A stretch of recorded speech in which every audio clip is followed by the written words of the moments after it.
바람입니다. 오늘 같이 나누고 싶은 말씀은 안디옥 교회의 새로운 도전 선교에 관한 이야기입니다.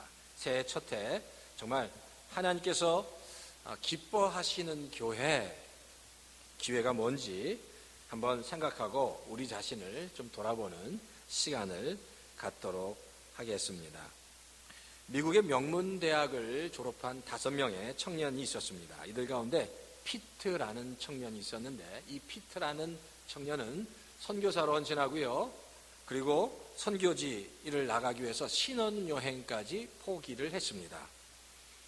이것이 피트와 더불어 5명의 이 남자 청년들은 선교사로 이제 가는데, 맨 처음엔 아내와 같이 가려고 하다가 아내는 좀 후방에 남겨두고 남자 5만 먼저 선교지에 들어가기로 결정했습니다. 그래서 경비행기를 타고 기독교인이 하나도 없는 에콰도르라는 아쿠아 인디안 마을로 들어가게 됩니다.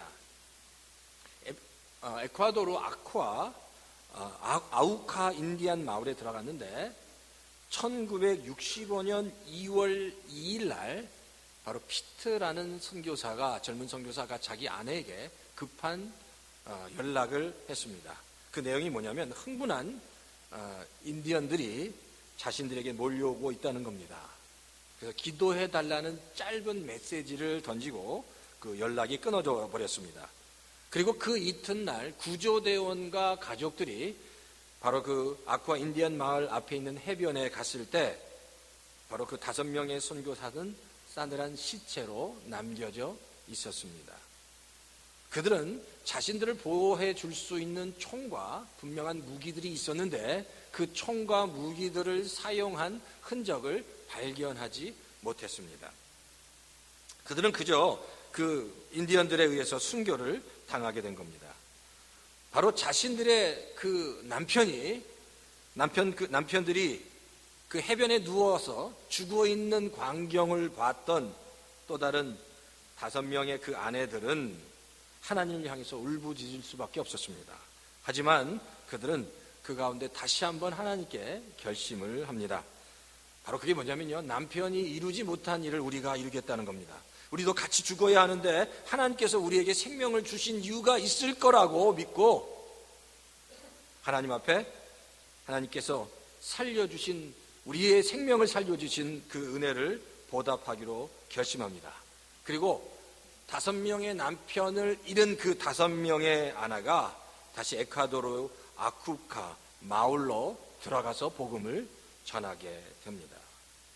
그 5명의 여인이 다시 아쿠카 마을에 들어갔을 때 그 아쿠카 마을 사람들은 자신들이 죽인 그 남자들의 아내가 다시 복음을 들고 자기에게 온다는 소식을 듣고, 그리고 그 여인들을 보고 그들의 마음이 조금씩 열리기 시작했습니다. 그리고 그들이 그 아쿠카 마을의 복음을 전한 50년이 지난 지금에는 그 마을 전체가 다 복음으로 인해서 다 변하게 됐고, 그 5명의 남자를 죽였던 그 인디안 중에 4명이 목사님이 됐고, 그 모든 성도들, 그 섬의 모든 성도가 1000여 명 이상이 되는 성도가 예수님을 영접한 신자가 됐다는 겁니다. 바로 이 이야기를 바로 그 피트 선교사 부인인 라이펠트 여사가 쓴 바로 아쿠카 선교 이야기에 기록하고 있습니다.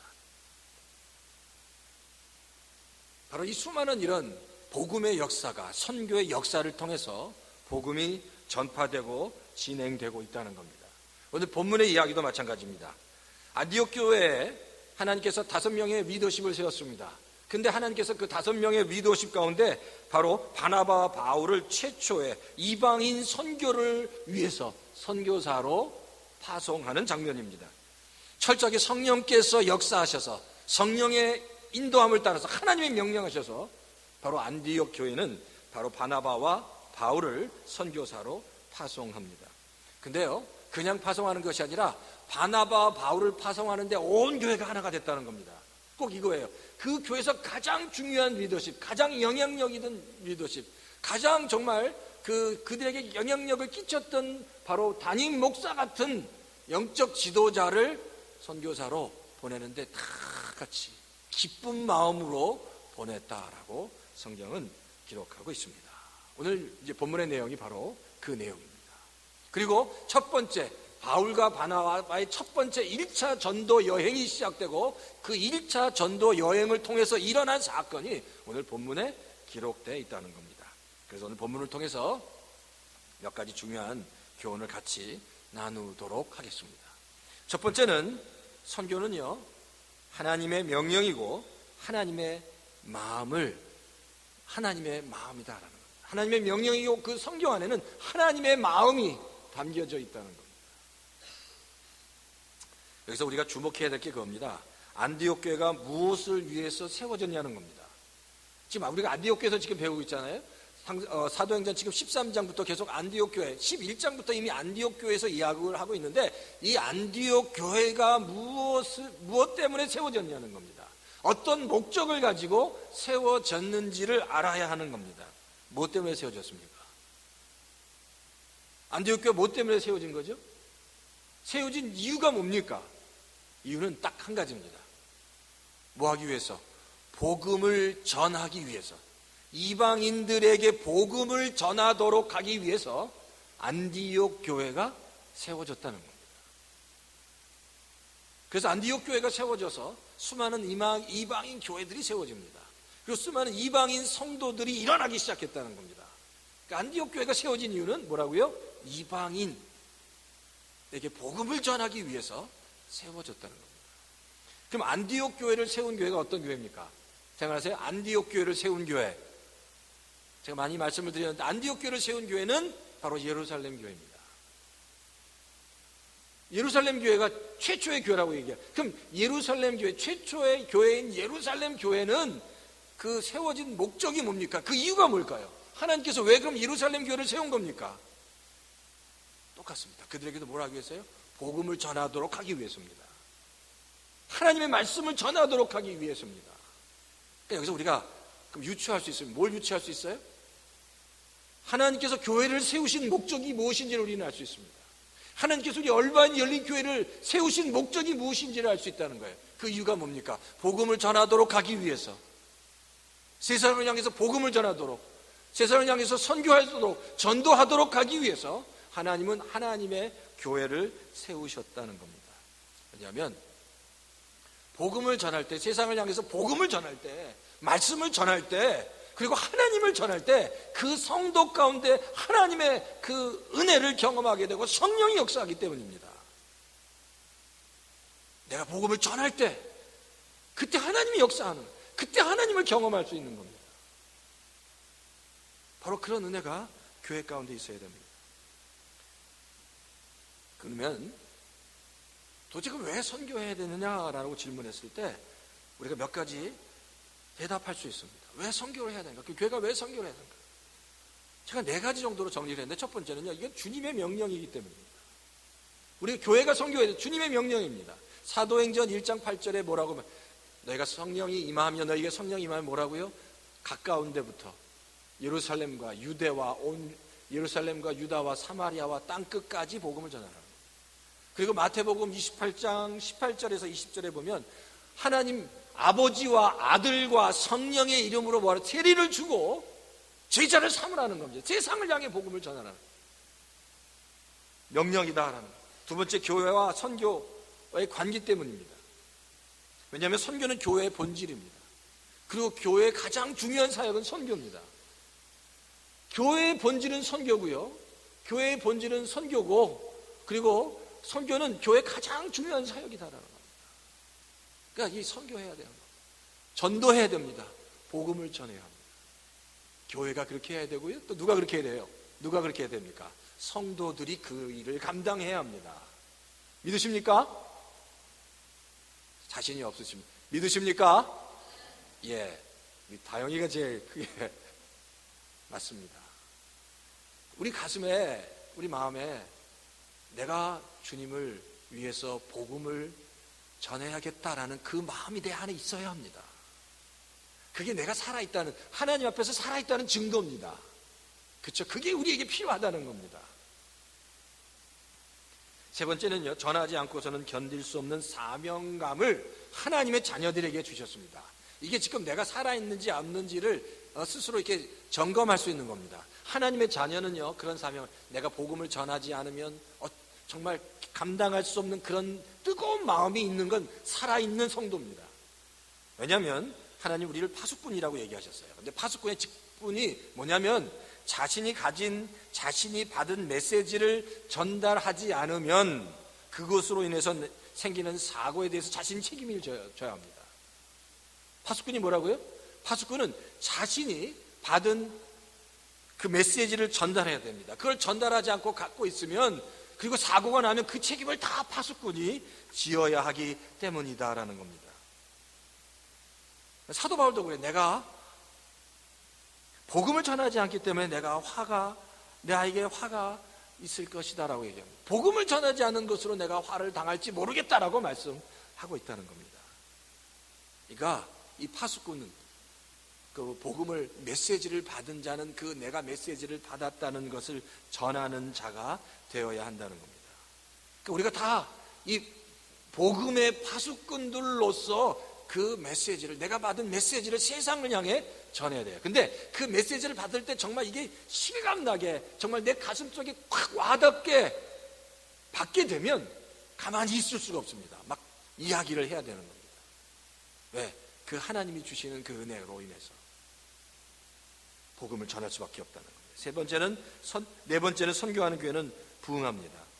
교회가 성장하기 위해서 선교하는 건 아니지만, 교회가 선교할 때 자연스럽게 교회가 부흥하고 일어날 뿐입니다.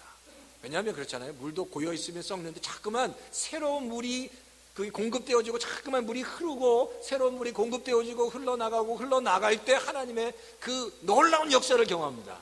그렇죠? 그러니까 몸이 불편하시다거나 아플 때나 이럴 때 그냥 내가 아프구나, 힘들구나라기보다도 끊임없이 하나님께 구하고, 끊임없이 하나님께 외치고, 그리고 하나님 성령을 부어주십시오. 그리고 나를 통해서 성령의 충만함이 들어왔다가 나를 통해서 다시 회복시키는 역사가 있게 해주십시오라고 잠깐만 영적인 그 강력한 순환이 우리 가운데 있도록 하는 것이 중요합니다.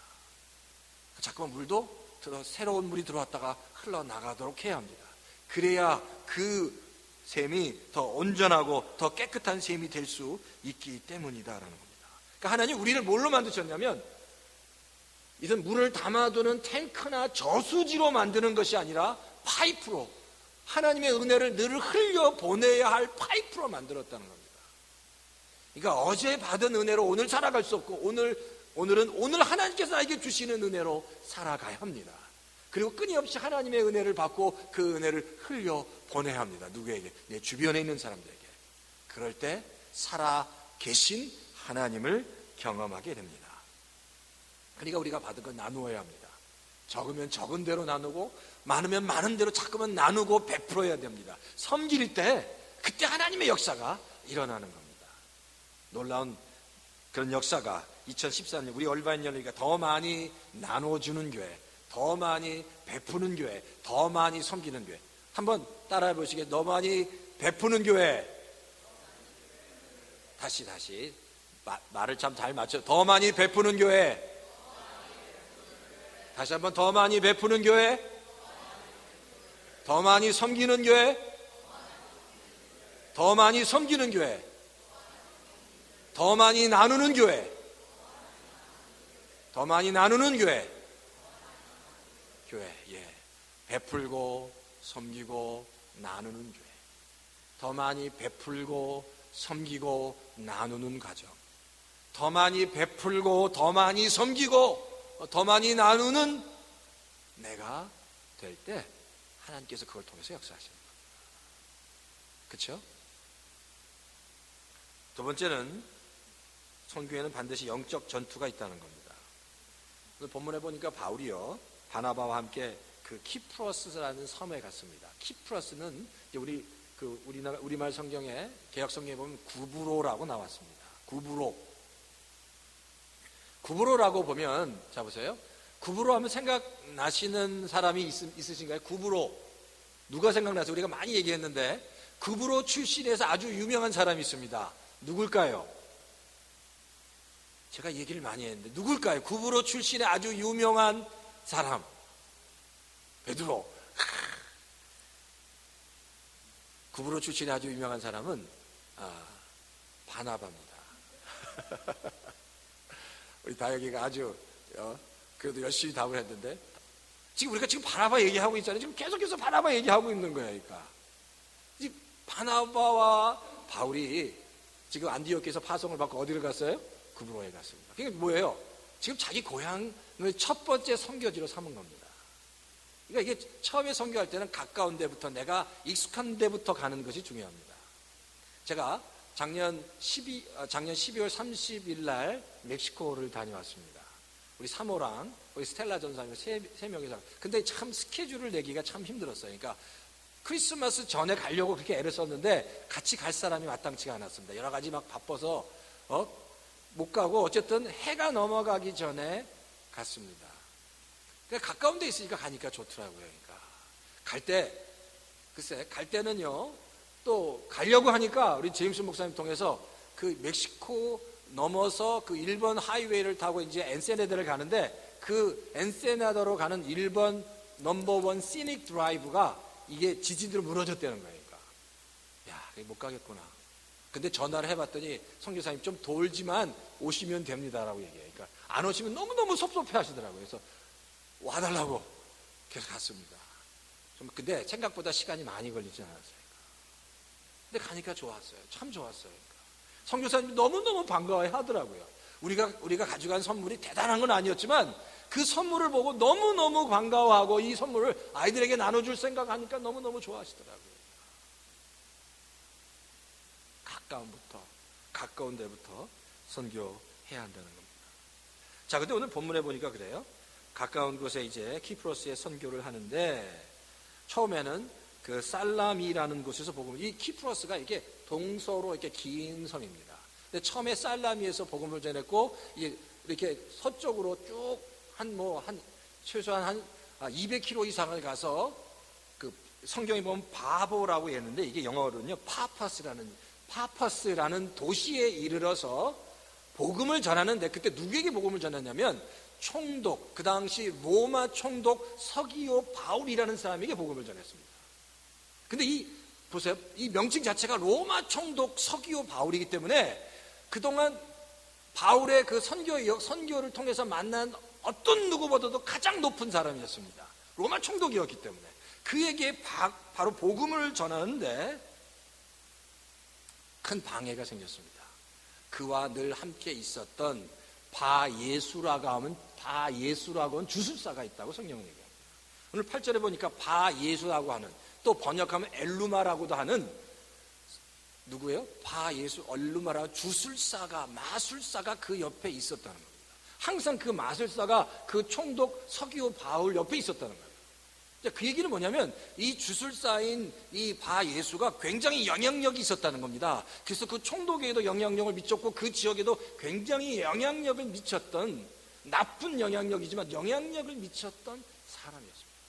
그러니까 바울이 바로 총독에게 복음을 전하려면 이 사람을 뚫고 가야 되는 거예요. 그러니까 이제 그게 바로 이 파푸스, 이 바보에서 일하는 사건입니다. 이게 뭘 얘기해요? 그러니까 복음을 전하려면 뭐가 일어나는 겁니까? 뭐가 일어나는 거예요? 영적인 전쟁이 있다는 겁니다. 복음을 전할 때, 선교할 때, 전도할 때 항상 영적인 전투와 전쟁이 있다는 걸 우리가 알아야 합니다.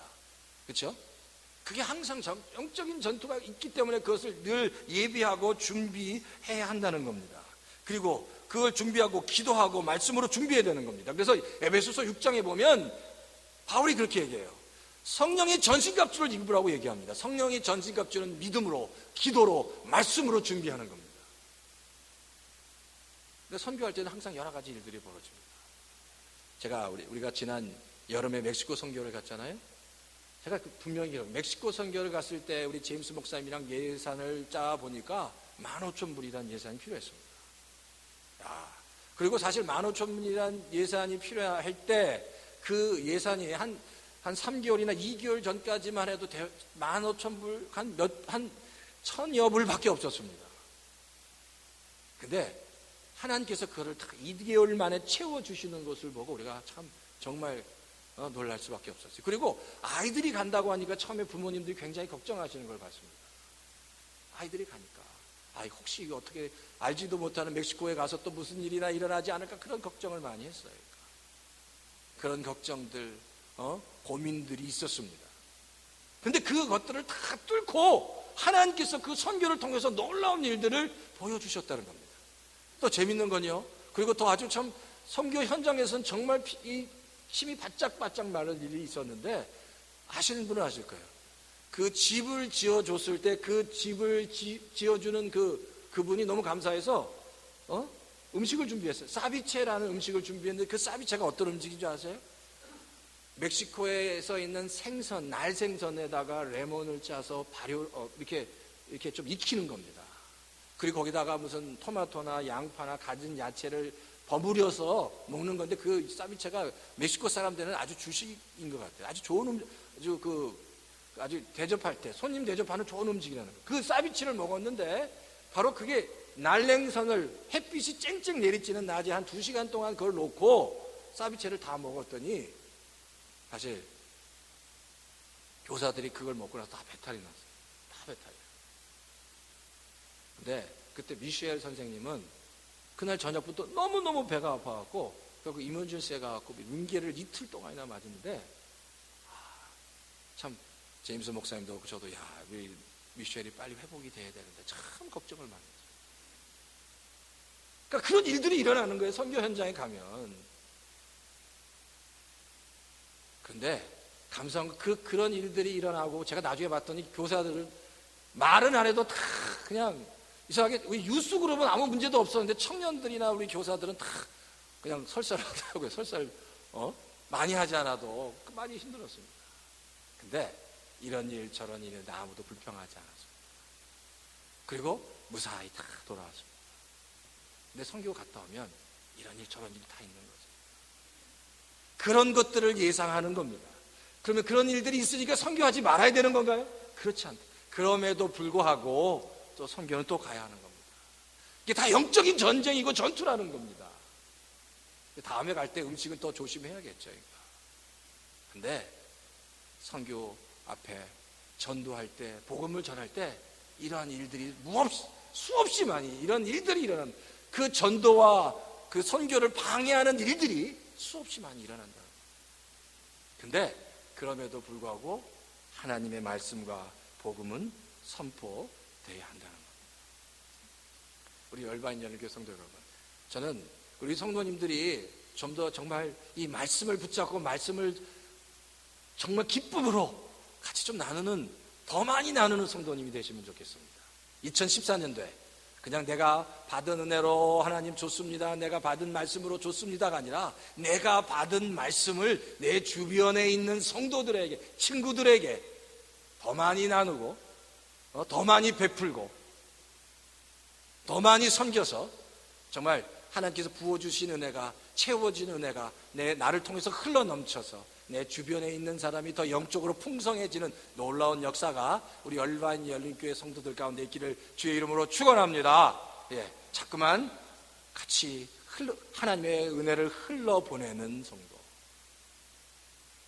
바로 그렇게 할 때 영적인 전쟁에서, 전투에서 승리할 수 있습니다. 자, 세 번째는, 선교는 한 영혼에 대한 관심입니다. 자, 오늘 이 본문에 보면 보세요.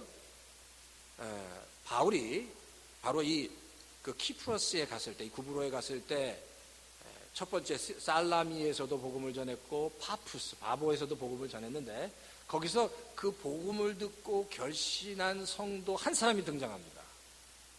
그 큰 섬에 복음을 전했는데 그 한 사람이 누구예요? 바로 총독 서기오 바울이라는 겁니다. 총독 서기오 바울.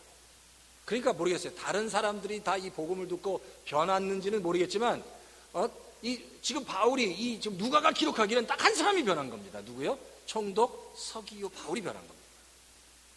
자, 그런데 이 총독 서기오 바울이 이 복음을 듣고 변한 뒤에 바로 이 키프로스라는 섬이 변하기 시작했기 때문입니다. 그는 이 섬에서 가장 영향력 있는 사람인 거예요. 한 사람만 변했는데, 놀랍게도 한 사람이 변했는데, 어떻게 돼요? 그 한 사람으로 인해서 그 나중에 그 키프로스 전체가 변화됐기 때문입니다. 그러니까 이 한 영혼이 얼마나 영향력이 있는지를 우리가 알 수 있다는 겁니다. 미국의 최초의 선교사 아도니람 저드슨이라는 분이 있습니다. 이 아도니람 저드슨은요 1788년에 태어났는데 아버지가 그 회중교회 목사님이었습니다.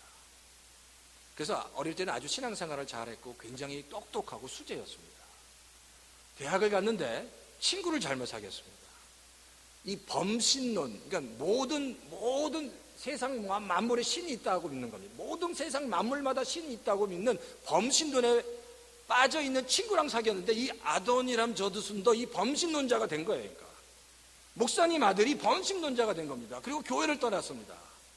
근데 이 아도니람 저드슨이 어떻게 다시 예수님을 믿게 됐냐면 여행을 하다가 한 여관에 머물렀습니다. 여관에 머물른 옆에 있는 어떤 한 사람이 계속 고래고래 소리를 지르면서 너무 몸이 아프다, 너무 내가 죽겠다고 막 고래고래 소리를 지르는 거예요. 근데 그 소리를 들으면서 아도니람 저드슨이 한숨도 잠을 자지 못했습니다. 근데 그 다음날 보니까 그가 죽었다는 거예요. 그래서 여관집 주인에게 그 사람 도대체 어떤 사람이냐고, 도대체 왜 그렇게 됐냐고 얘기를 해봤더니 얼굴을 보여주는 거예요. 근데 바로 그 아도니람 저드슨, 그 사람의 얼굴을 보니까 바로 자기를 범신론에 빠뜨렸던 대학교 동창이었어요. 바로 아도니람 저드슨이 그 친구의 죽음을 보고 다시 회심합니다. 그리고 선교사, 버마 선교사로 결정합니다. 그러니까 하나님께서 아도니람 저드슨을 부른 거예요. 그러니까 버마에 가서 10년 이상 복음을 전했습니다. 근데 하나님께서 그렇게 똑똑한 그 수재, 정말 그 수재인 그 똑똑한 사람을 불러서 선교사로 보냈는데 10년 동안 한 명도 결신하지 못합니다. 근데 10년 만에 바로 그 버마에서 멍나우라는 신자를 하나 딱 결신합니다. 10년 만에 그 한 사람을 결신한 다음에 한 명씩 복음을 듣기 시작하는데 나중에 아도니람 저드슨이 죽은 후에는 버마에 21만 명의 성도들이 있었다라고 기록하고 있습니다. 그러니까 한 영혼이 중요합니다. 근데 아도니람 저드슨이 그 한 영혼을 얻기 위해서 바로 10여 년이라는 시간이 필요했다는 겁니다. 근데 그 한 영혼에 대한 기대, 한 영혼에 대한 관심이 우리에게 있어야 된다. 내 안에 한 영혼을 위한 기도가 있어야 합니다. 한 영혼을 구원하기 위한 내 안에 관심이 있어야 합니다. 근데 그 한 영혼이 하나님 앞에 돌아올 때 하나님이 그 한 영혼을 통해서 어떤 일을 하실지 아무도 알지 못한다.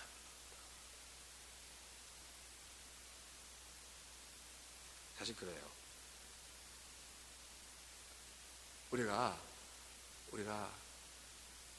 신앙생활 하면서 항상 우리의 마음이 어떻게 되어 있냐면, 나는 내가 하나님 말씀 잘 듣고 내가 은혜 받고 복 받는, 그래서 내가 잘 되는 것, 비즈니스가 잘 되는 것, 축복받는 것, 내 자녀가 잘 되는 것, 그래서 축복받고 좋은 학교 가는 것, 그게 우리의 목표가 되어서는 안 됩니다. 하나님의 일을 위해서 열심을 다해서 최선을 다하면 내 자녀가 잘 되고 내가 잘 되고 비즈니스가 잘 되는 복이 임하지만, 내 관심이 내가 예수님 믿고 내가 잘 되고 내가 건강하고 내 자녀가 잘 되고 내 비즈니스가 잘 되는 것이 나의 첫 번째 목표가 돼서는 안 된다는 겁니다. 내 첫 번째 목표는 뭐예요? 하나님께서 기뻐하시는 게 뭐예요? 하나님의 나라에 대한 비전과 꿈이 있어야 된다는 겁니다. 그게 우리에게 필요합니다. 내가 축복받아서 내가 잘 되는 것보다 하나님의 나라를 위해서 내가 어떻게 쓰임 받아야 될 것인가에 대한 심각한 고민이 있어야 되고, 그 생각을 할 때마다 우리 가슴이 뜨거워져야 되는, 그게 정상이라는 겁니다. 이 말을 하면은 가슴 속에 찌릿찌릿하게 정죄가 오시나요? 어떠세요? 전혀 감흥이 없으십니까?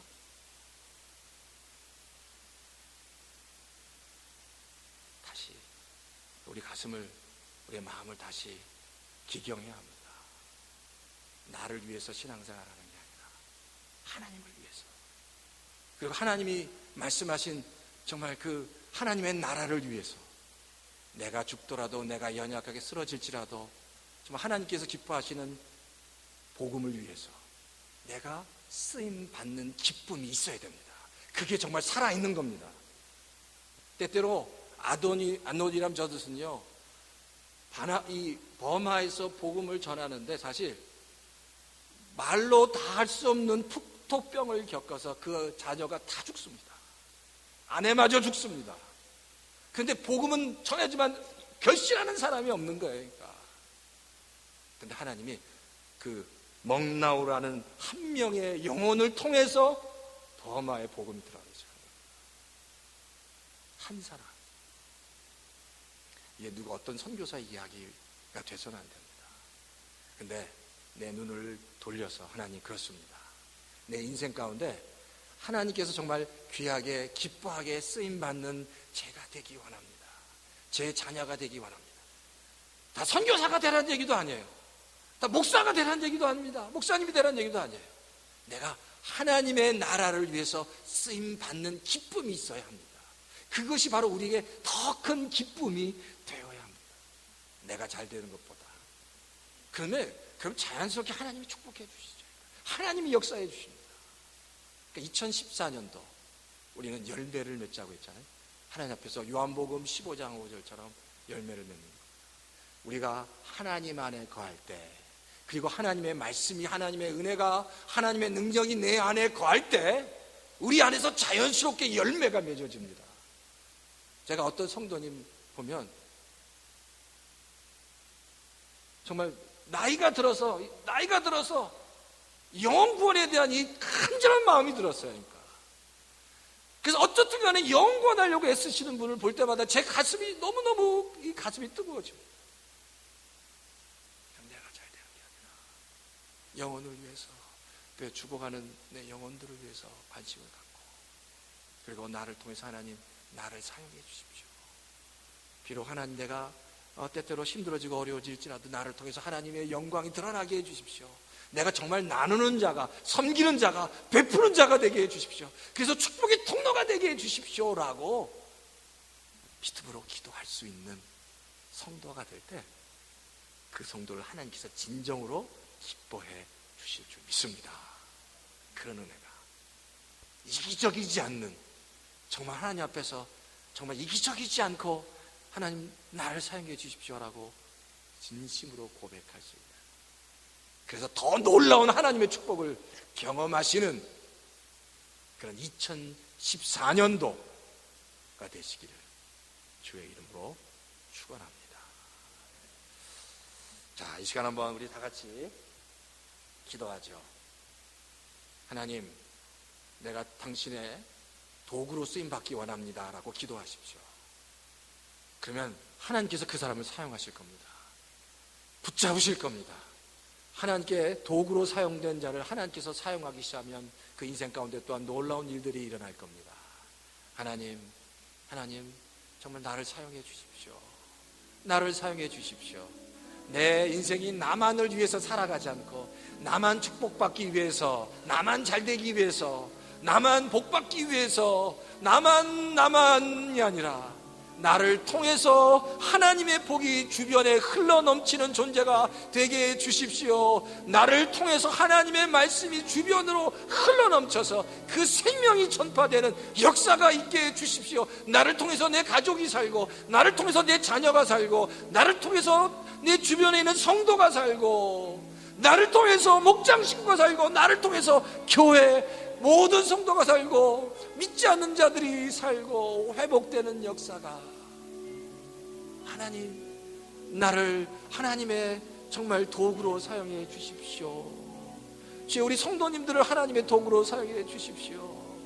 우리 성도님들을 통해서 하나님의 역사가 드러나게 해 주십시오. 하나님의 능력이 나타나게 도와주시옵소서. 흘러넘치게 해 주십시오. 하나님의 은혜가 내를 통해서 흘러넘치게, 차고 넘치게, 주변에 편만하게 넘쳐나도록 하나님의 생명이 넘쳐나고, 은혜가 넘쳐나고, 능력이 넘쳐나고, 말씀이 넘쳐나고, 기도가 넘쳐나고, 하나님의 역사가 넘쳐나는 역사가 하나님 나를 도구로 사용해 주실 때 내 안에 있는 질병도 다 물러가는 역사가, 내 안에 있는 모든 근심과 걱정이 다 물러가는 역사가, 하나님께서 더 충만케 하시는 역사가 있게 도와 주시옵소서. 하나님의 손에 붙잡힌 바 된 하나님의 자녀들 될 수 있게 도와 주시옵소서. 이 믿음 가지고 담대하게 하나님께 기도하게 해 주시옵소서. 나를 사용해 주십시오. 나를 사용해 주십시오.